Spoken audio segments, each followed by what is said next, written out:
हिंदी में स और च व्यंजन क्या कहलाता है? ऑप्शन दिए गए हैं कंठ्य व्यंजन, मूर्धन्य व्यंजन, दंत्य व्यंजन या ऑप्शन डी तालव्य व्यंजन। तो देखिए स और च वर्ण किस व्यंजन के अंतर्गत आते हैं? तो राइट आंसर यहाँ पर क्या होगा? ऑप्शन डी यहाँ पर सही आंसर हो जाएगा, तालव्य व्यंजन। याद रखिएगा स और च व्यंजन क्या कहलाते हैं? तालव्य व्यंजन। नेक्स्ट क्वेश्चन है, तालव्य व्यंजन का समूह कौन सा है? ऑप्शन दिए गए हैं, आपको राइट आंसर बताना है कि तालव्य व्यंजन के अंतर्गत कौन कौन से वर्ण आ रहे हैं। तो देखिए राइट आंसर यहाँ पर क्या होना चाहिए, कौन सा विकल्प सही होगा? ऑप्शन सी। ऑप्शन सी बिल्कुल सही आंसर होगा। तालव्य व्यंजन कौन कौन से होते हैं? तो याद रखिएगा च, छ, ज, झ, ये सभी व्यंजन कहलाते हैं तालव्य व्यंजन। तो ऑप्शन सी राइट आंसर हो जाएगा। नेक्स्ट क्वेश्चन है, त्र वर्ण किन वर्णों के संयोग से बना है? तो राइट आंसर यहाँ पर क्या होगा कि त्र जो वर्ण है वो संयुक्त व्यंजन है, और यह संयुक्त व्यंजन किन दो वर्णों के संयोग से मिलकर बनता है? तो राइट आंसर यहाँ पर होगा ऑप्शन बी। याद रखिएगा बिल्कुल सही आंसर हो जाएगा, त प्लस र के संयोग से बनता है त्र, और ये परीक्षा में पूछा जाता है। तो याद कर लीजिए, घ व्यंजन का उच्चारण स्थान कौन सा है? ऑप्शन ए दंत्य, मूर्धन्य, कंठ या तालव्य। तो देखिए घ व्यंजन का उच्चारण स्थान कौन सा होगा? तो राइट आंसर हो जाएगा ऑप्शन सी, घ वर्ण कंठ से उच्चारित होने वाला वर्ण है। तो ऑप्शन सी बिल्कुल सही आंसर होगा। नेक्स्ट क्वेश्चन है, निम्न में अल्प प्राण ध्वनियों का समूह है, तो आपको बताना है कि कौन से वर्ण अल्प प्राण वर्ण है। ऑप्शन दिए गए हैं क, ख, च, छ या ट, ड, प, फ। तो देखिए अल्प प्राण ध्वनि आपको बताना है, तो इसके लिए आपको याद होना चाहिए कि प्रत्येक वर्ग का पहला, तीसरा और पांचवा वर्ण अल्प प्राण वर्ण कहलाता है। तो इसके अनुसार राइट आंसर कौन सा होगा? Option C. याद रखिएगा ट वर्ग का ट पहला वर्ण है और ड तीसरा, तो इसके अनुसार ऑप्शन सी बिल्कुल सही आंसर हो जाएगा। नेक्स्ट क्वेश्चन है, छ ध्वनि किसके अंतर्गत आती है? ऑप्शन ए मूल स्वर, बी घोष वर्ण, सी संयुक्त वर्ण या ऑप्शन डी तालव्य व्यंजन। तो देखिए छ ध्वनि किसके अंतर्गत आती है, किस व्यंजन के अंतर्गत आती है? तो राइट आंसर हो जाएगा ऑप्शन सी, संयुक्त वर्ण। याद रखिएगा या संयुक्त व्यंजन। छ ध्वनि किसके अंतर्गत आती है? संयुक्त वर्ण या संयुक्त व्यंजन। तो देखिए छ जो ध्वनि है वह दो वर्णों से मिलकर बनती है, क प्लस स से मिलकर बनता है छ। याद रखिए, और इस वजह से यह आता है संयुक्त व्यंजन के अंतर्गत। याद रखिए। नेक्स्ट क्वेश्चन देखते हैं, कौन सा वर्ण उच्चारण की दृष्टि से दंत वर्ण है? ऑप्शन दिए गए हैं ट, च, द या प।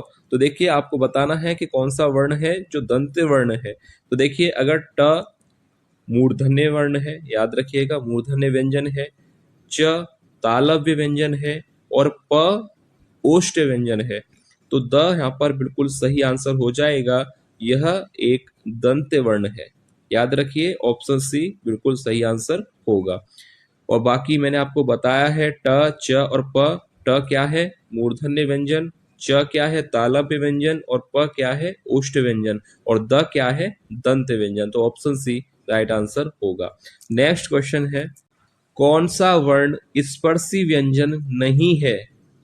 ऑप्शन दिए गए हैं क, च, ट, य। तो देखिए मैं आपको बता दूं क, च, ट ये स्पर्शी व्यंजन है, तो राइट आंसर हो जाएगा ऑप्शन डी, यह स्पर्शी व्यंजन नहीं है, यह आता है अंतःस्थ व्यंजन के अंतर्गत। याद रखिएगा इसके साथ साथ र भी आता है और ल, कौमा व, ये चार वर्ण है जो अंतःस्थ वर्ण कहलाते हैं। नेक्स्ट क्वेश्चन है, जिनके उच्चारण में दीर्घ स्वर से भी अधिक समय लगता है वह कहलाते हैं मूल स्वर, प्लुत स्वर, संयुक्त स्वर या अयोगवह। तो देखिए जिनके उच्चारण में दीर्घ स्वर से भी अधिक समय लगे वह स्वर कहलाते हैं, ऑप्शन बी राइट हो जाएगा, प्लुत स्वर। याद रखिएगा दीर्घ स्वर से भी अधिक समय लगे जिनके उच्चारण में, वह कहलाते हैं प्लूत स्वर। तो ऑप्शन सी बिल्कुल सही उत्तर होगा। नेक्स्ट क्वेश्चन है, हिंदी भाषा में वह कौन सी ध्वनियां हैं जो स्वतंत्र रूप से बोली जाती हैं? ऑप्शन ए स्वर, बी व्यंजन, सी वर्ण या डी अक्षर। तो राइट आंसर क्या होगा कि कौन सी ध्वनियां हैं जो स्वतंत्र रूप से बोली जाती हैं? तो राइट आंसर हो जाएगा ऑप्शन ए। याद रखिए ऑप्शन ए स्वर राइट आंसर हो जाएगा। नेक्स्ट क्वेश्चन है, निम्न में वर्ण शब्द का अर्थ क्या होता है? ऑप्शन दिए गए हैं रंग, जाति, अक्षर या ये सभी। तो देखिए वर्ण शब्द का अर्थ रंग भी होता है और जाति भी होता है और अक्षर भी होता है। तो राइट आंसर हो जाएगा ऑप्शन डी, यह सभी। याद रखिए वर्ण का अर्थ आपको पता है रंग, जाति और अक्षर तीनों के लिए इस्तेमाल होता है। तो राइट आंसर हो जाएगा ऑप्शन डी। नेक्स्ट क्वेश्चन है, निम्न में से कौन सा शब्द स्त्रीलिंग नहीं है? पहले तो आप इस प्रश्न को सही कर लीजिए। यहाँ पर प्रश्न होगा कि इनमें से कौन सा शब्द स्त्रीलिंग है। आपको बताना है कि ये चार विकल्प में से कौन सा शब्द है जो स्त्रीलिंग है। तो यहाँ पर राइट आंसर क्या होगा? क्रोध, छाया, बुढ़ापा या चैन। स्त्रीलिंग शब्द कौन सा होगा? ऑप्शन बी, छाया। ऑप्शन बी यहाँ पर राइट आंसर हो जाएगा। नेक्स्ट क्वेश्चन है, निश्चयवाचक सर्वनाम कौन सा है? ऑप्शन ए कौन, कुछ, कोई या वह। निश्चयवाचक सर्वनाम आपको बताना है। तो राइट आंसर होगा ऑप्शन डी, वह। वह निश्चयवाचक सर्वनाम है और बाकी अनिश्चयवाचक। तो यहाँ पर राइट आंसर ऑप्शन डी होगा। नेक्स्ट क्वेश्चन है, अंगीठी शब्द का तत्सम क्या होगा? ऑप्शन ए अग्निका, बी अनिष्ट का, सी अग्निष्ठ का या ऑप्शन डी अग्निष्ठ की। तो देखिए अंगीठी शब्द का तत्सम जो परीक्षा में पूछा जाता है, अंगीठी शब्द का तत्सम क्या होगा? तो ऑप्शन सी बिल्कुल सही आंसर हो जाएगा, अग्निष्ठ का। याद रखिएगा ये पूछा जाता है, आंसर ध्यान से देख लीजिएगा। नेक्स्ट क्वेश्चन है, रे को वर्णमाला में स्थान दिया गया है स्वर में, व्यंजन में, संयुक्त व्यंजन में या द्विगुण व्यंजन में। तो देखिए र को वर्णमाला में स्थान दिया गया है स्वर के अंतर्गत। ऑप्शन पहला ही यहाँ पर सही उत्तर हो जाएगा। नेक्स्ट क्वेश्चन है, जीव की स्थिति के अनुसार स्वरों के कितने भेद हैं? ऑप्शन ए 2, 3, 4 या 7। तो देखिए जीव की स्थिति के अनुसार स्वरों के भेद होते हैं 3। तो ऑप्शन बी राइट आंसर हो जाएगा। स्वरों के कितने भेद होते हैं? 3। और कौन कौन से होते हैं? अग्र, मध्य और पश्च। याद रखिए। नेक्स्ट क्वेश्चन है, औरत किस भाषा का शब्द है? ऑप्शन ए फारसी, बी पुर्तगाली, सी तुर्की या ऑप्शन डी अरबी। तो देखिए औरत किस भाषा का शब्द है? तो राइट आंसर होगा ऑप्शन डी, यह अरबी भाषा का शब्द है। याद रखिए। नेक्स्ट क्वेश्चन है, चौराहा शब्द में कौन सा समास है? ऑप्शन ए तत्पुरुष, बी बहुब्रीहि, सी द्विगु या ऑप्शन डी द्वंद्व समास। तो देखिए चौराहा शब्द में कौन सा समास है? ये प्रश्न काफी बार पूछा गया है परीक्षा में कि चौराहा शब्द में समास बताइए। तो राइट आंसर याद रखिए ऑप्शन सी, चौराहा शब्द में द्विगु समास होता है। ठीक है, क्लियर है? याद कर लीजिए, चौराहा शब्द में समास है द्विगु समास। नेक्स्ट क्वेश्चन है, अयोगवाहक कहा जाता है? ऑप्शन ए विसर्ग को, महाप्राण को, संयुक्त व्यंजन को या ऑप्शन डी अल्प प्राण को। तो देखिए अयोगवाहक कहा जाता है, ऑप्शन पहला ही सही हो जाएगा, विसर्ग को। पहला ही विकल्प यहाँ पर सही है कि अयोगवाहक किसे कहा जाता है? विसर्ग को। और ये तीनों ही गलत हैं, बी सी डी ये तीनों ही गलत है, पहला ही ऑप्शन सही है। नेक्स्ट क्वेश्चन है, सुधाकर शब्द किसका पर्यायवाची है? ऑप्शन ए सिंधु, बी जलाशय, सी चंद्रमा या डी बादल। सुधाकर जो शब्द है वह पर्यायवाची होता है ऑप्शन सी चंद्रमा का। याद रखिएगा सुधाकर किसका पर्यायवाची होता है? चंद्रमा का। ऑप्शन सी राइट आंसर होगा। नेक्स्ट क्वेश्चन है, साक्षर शब्द का विलोम शब्द होगा। ऑप्शन ए अशिक्षित, बी अनपढ़, सी निरक्षर या ऑप्शन डी सुरक्षर। तो देखिए साक्षर शब्द का विलोम क्या होता है?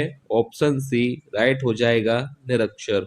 याद रखिए। नेक्स्ट क्वेश्चन है, विधि का अनेकार्थक शब्द कौन सा है? ऑप्शन ए रीति कौमा ईश्वर, बी अंधा कौमा एक कवि, या कामदेव कौमा मेढक, या अमर कौमा शिव। तो देखिए विधि का अनेकार्थ शब्द क्या होगा? तो राइट आंसर हो जाएगा ऑप्शन ए रीति कौमा ईश्वर। याद रखिए विधि का अनेकार्थक शब्द होता है रीति कौमा ईश्वर। नेक्स्ट क्वेश्चन है, आगे कुआं पीछे खाई का अर्थ होगा? ऑप्शन ए चारों तरफ जल होना, ऑप्शन बी दोनों ओर रास्ता बंद होना, ये और है, यहाँ पर और कर लीजिएगा, दोनों ओर रास्ता बंद होना, ऑप्शन सी दोनों ओर मुसीबत होना, या ऑप्शन डी एक तरफ कुआं और एक तरफ खाई होना।